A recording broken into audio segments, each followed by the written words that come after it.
We wrap up our NHL Awards week with the biggest award of them all, the Hart Trophy for League MVP. The player deemed most valuable to his team. All three finalists were driving forces behind getting their teams into the playoffs after missing the year before. Nathan MacKinnon was the highest scoring player of the three finalists with 97 points and finished 13 points ahead of Mikko Rantanen, who was second on the Avs in scoring. Anze Kopitar finished 7th in the league in scoring and had 31 more points than Dustin Brown, who was second on the team.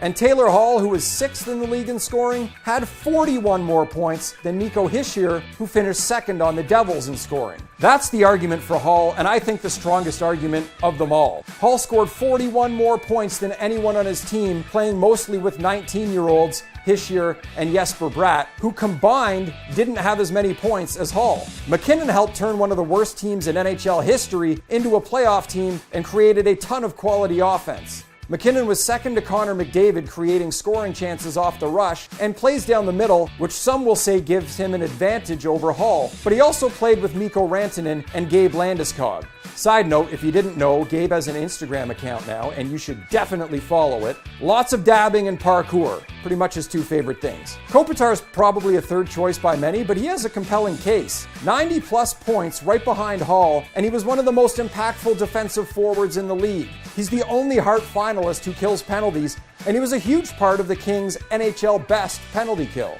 Despite all that, you guys didn't give Anze Kopitar any love for the Hart Trophy. You went with Nathan MacKinnon. We went with Taylor Hall, but honestly, you can make a great case for all three of these guys. If you missed any of our awards breakdowns, check our social media pages. I'm off to Vegas to find Ovi and see if he'll let me do a keg stand out of the cup. Enjoy the NHL Awards.